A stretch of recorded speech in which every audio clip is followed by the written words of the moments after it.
MS word में एक topic है पेज नंबर।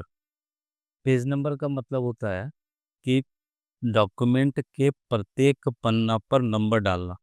जैसे अभी हम यहाँ पे करते हैं equal to rand, open bracket close bracket. इससे क्या होता है कि आप तुरंत में एक पैराग्राफ इंसर्ट कर सकते हैं। इक्वल टू रैंड करके एंटर बटन, देखिए यहाँ पे 3 पैराग्राफ आपका इंसर्ट हो गया। हम इसी पैराग्राफ का कॉपी निकालते हैं, कंट्रोल सी और कंट्रोल भी पेस्ट। ये हमने पेस्ट किया और सारे पेज पर हमने पेस्ट कर लिया। अगर हम सवाल पूछे कि हमने टोटल कितना पेज लिया, हमने टोटल कितना पेज लिया, बता सकते हो कितना पेज हमने लिया टोटल? नहीं, देखो हमने लिया टोटल 7 पेज। दिख रहा है वहाँ पे 7, और ये दिख रहा 1। 1 का मतलब है कि आप पहला पेज पर है, और 7 का मतलब है कि टोटल नंबर ऑफ पेज आपने 7 लिया है। ठीक है, हम ये चाहते हैं कि प्रत्येक पेज पे नंबर डाल, page number 1, page number 2, page number 3, ऐसा। ठीक है, तो पेज नंबर या तो आप पेज के ऊपर दे सकते हैं या तो आप पेज के नीचे दे सकते हैं। और पेज नंबर के 3 अलाइनमेंट होते हैं, या तो आप लेफ्ट साइड नंबर दे सकते हैं, या तो आप सेंटर में दे सकते हैं, या तो आप राइट साइड में दे सकते हैं। ये मेनू आपको इंसर्ट में जाना है और चूज करना है पेज नंबर। यहाँ पे बोलता है टॉप ऑफ पेज, मतलब पेज के ऊपर। देखो यहाँ पे लेफ्ट साइड में आपको एक दिख रहा होगा, यहाँ सेंटर में दिख रहा है, यहाँ राइट में दिख रहा है। आपको जिधर साइड लगाना हो उस पर क्लिक करना है आपको। अगर आप ऊपर की ओर ना चाह करके बॉटम में आप आते हैं, तो पेज के बॉटम में देखो लेफ्ट साइड, सेंटर में, या तो राइट में, तो जिधर भी आपको पेज नंबर चाहिए आप उस पर सेट कर लो। देखो ध्यान से, पेज नंबर 1, और यह ऑप्शन ऑटोमेटिकली सभी पेज पर आ जाता है। पेज नंबर 2 और नीचे आ जाएंगे, पेज नंबर 3 और नीचे आ जाएंगे, पेज नंबर 4 और नीचे आ जाएंगे, पेज नंबर 5। इस तरह से प्रत्येक पेज पर नंबर इंसर्ट करने के लिए इस ऑप्शन का प्रयोग करते हैं। फिर से सुनिएगा, पेज नंबर, तो इस ऑप्शन का प्रयोग डॉक्यूमेंट के प्रत्येक पन्ना पर नंबर देने के लिए किया जाता है। पेज नंबर पेज के ऊपर या पेज के नीचे होता है। पेज नंबर के टोटल 3 अलाइनमेंट है, या तो लेफ्ट साइड में होगा, या तो सेंटर में होगा, या तो राइट साइड में होगा। दूसरा ऑप्शन है कि अगर हमने पेज नंबर लगा लिया, जैसे 1 2 3 4 लगा लिया, अब हम चाहते हैं कि भाई हम ये नंबर यूज नहीं करना चाहते हैं, हम इसके तरीके को बदलना चाह रहे हैं, मतलब 1 2 3 4 के जगह पे ABCD लिखना चाह रहे हैं, तो आप फिर से आप इंसर्ट में जाओ और चूज कर लो पेज नंबर, और यहाँ से चूज कर लो फॉर्मेट पेज नंबर, और इसके अंदर में आपको नंबर फॉर्मेट मिलेगा। आप जिस तरीके को यूज करना चाहते हो उसको ओके कर लो, तो वो फॉर्मेट आपका बदल जाएगा। जैसे 1 2 3 4 था, अब देखो आपका वो ABCD में आ गया। दूसरा ऑप्शन में आते हैं, कॉलम। पेज को कॉलम वाइज बांटना, मतलब लंबा लंबा हिस्सों में बांटना। एक पेज का साइज, पेज लेआउट में साइज जो होता है वो A4 होता है। एक पेज का साइज A4 होता है, और एक A4 साइज के पेपर को ज्यादा से ज्यादा हम 12 कॉलम में बांट सकते हैं।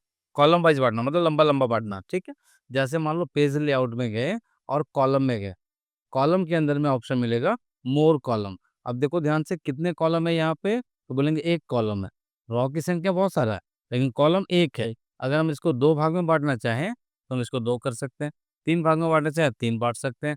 तो मैक्सिमम नंबर ऑफ कॉलम एक पेज को ज्यादा से ज्यादा 12 भाग में, और कम से कम एक भाग में। आपको जितना कॉलम लेना हो, जैसे हम लोग भर चार्ट पढ़ते हैं V1 V2 V3 V4, तो आप भर चार्ट बनाने के लिए हमने क्या किया, पेज को 4 कॉलम में बांट लिया। कंडीशन बोलता है कि अगर आपका पहला कॉलम भर जाता है तो कर्सर फिर ऑटोमेटिकली आपका दूसरा कॉलम में जाएगा, दूसरा भर जाएगा तो ऑटोमेटिकली फिर तीसरा कॉलम में जाएगा, तीसरा भर जाएगा तो ऑटोमेटिकली चौथा कॉलम में चला जाएगा।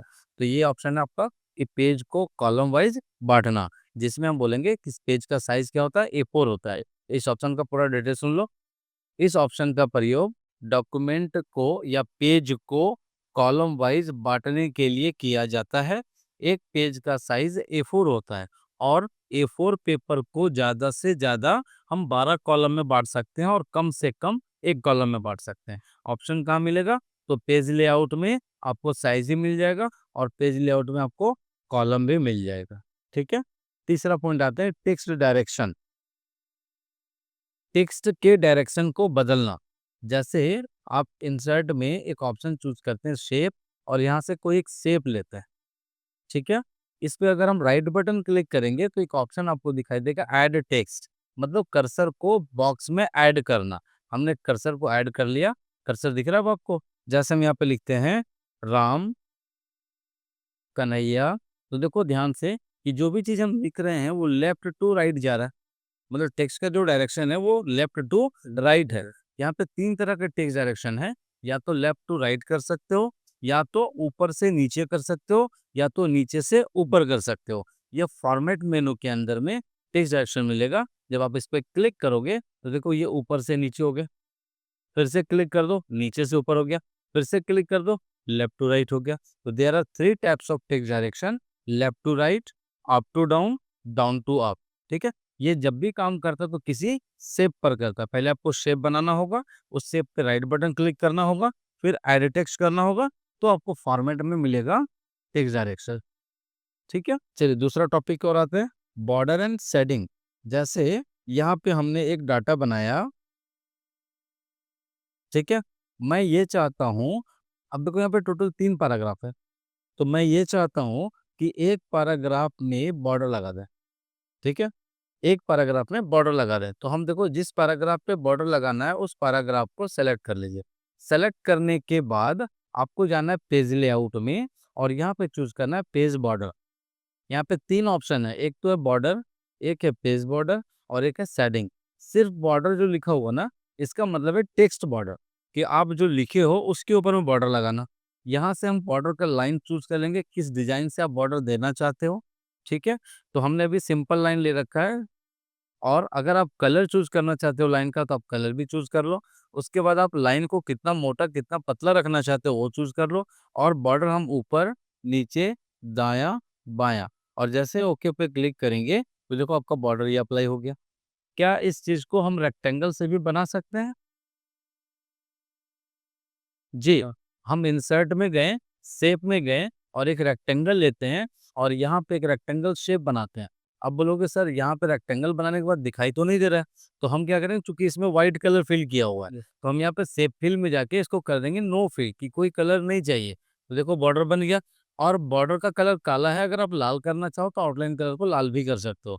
लेकिन अब एक चीज देखो कि भाई जब हम ये ऑप्शन शेप से बना सकते हैं, तो फिर बॉर्डर का यूज क्यों करेंगे? बॉर्डर का यूज इसलिए करेंगे क्योंकि ये टेक्स्ट के साथ ऑटो एडजस्ट होता है। देखो जैसे जैसे आप एंटर करते जाओगे वो बॉर्डर आपका बढ़ता जाएगा, और अगर कंटेंट आपका छोटा हो रहा है तो बॉर्डर भी ऑटोमेटिक छोटा होता जाएगा। लेकिन अगर आप शेप से बनाओगे तो इसको कंटेंट से कोई मतलब नहीं होता है, इसको फिर आपको साइज को बड़ा करना पड़ेगा। फिर यहाँ पे हम इसको दिखाएंगे कि भाई आपका एरिया अब यहाँ तक आ गया, आप इतना बड़ा हो जाओ, तो ये बड़ा होगा। मतलब बॉर्डर बनाने से बेनिफिट क्या है कि कंटेंट के अनुसार से वो साइज को ऑटो एडजस्ट कर लेता है, जबकि रेक्टेंगल या शेप से बनाते हैं तो ऑटो एडजस्ट नहीं करता है। क्लियर है? दूसरा ऑप्शन आते हैं हम लोग पेज लेआउट में, पेज बॉर्डर। पेज बॉर्डर का मतलब हुआ कि पूरे पेज पे बॉर्डर लगाना। आप यहाँ से डिजाइन चूज कर लो, कलर चूज कर लो, और ऊपर नीचे दायां बायां चारों साइड ओपन करके ओके कर लो। देखो ये पूरा पेज पे बॉर्डर हमारा लग चुका है, ठीक है।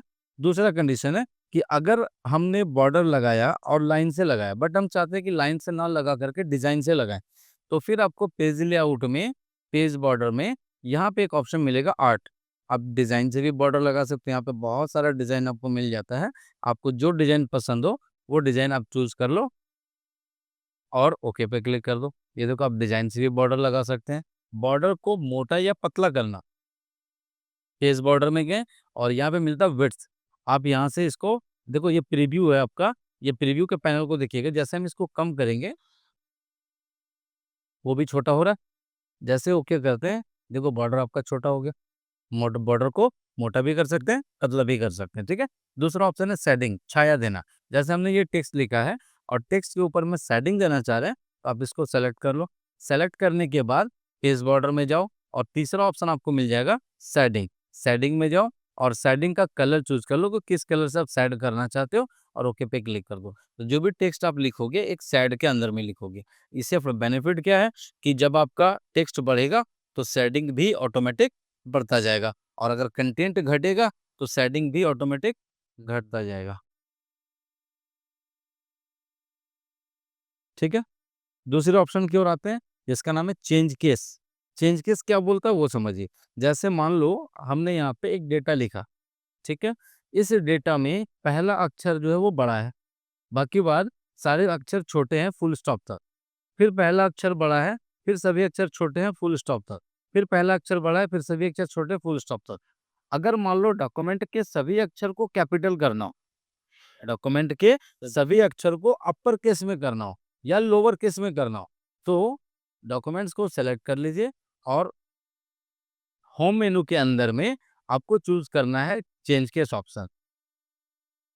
चेंज केस ऑप्शन, और चेंज केस ऑप्शन में देखो पहला अक्षर लिखा हुआ एस जो कैपिटल में है, दूसरा आपका देखिए लोअर जिसमें सभी अक्षर छोटे हैं, तीसरा अपर केस जिसमें सभी अक्षर बड़े हैं, दूसरा कैपिटलाइज ईच वर्ड मतलब वर्ड का प्रत्येक पहला अक्षर को बड़ा करना, और एक है टॉगल केस जिसमें वर्ड का प्रत्येक पहला अक्षर को छोटा करना। तो आप जिस केस में उसको चेंज करना चाहो आप उस पर क्लिक कर दो। जैसे हमने अपर केस पे क्लिक किया, देखो सारा डॉक्यूमेंट आपका अपर केस में आ गया। अगर मैं कैपिटलाइज ईच वर्ड करता हूँ कि वर्ड का प्रत्येक पहला अक्षर को बड़ा करना है, तो आप इस पे क्लिक कर दो। जैसे देखो ऑन का ओ बड़ा है, द का टी बड़ा, इंसर्ट का ई बड़ा, टैब का टी बड़ा, वर्ड का प्रत्येक पहला अक्षर को बड़ा करना। इसका एक शॉर्टकट की भी है, शिफ्ट के साथ F3 button, sentence case shift F3, upper case shift F3, lower case. ठीक है।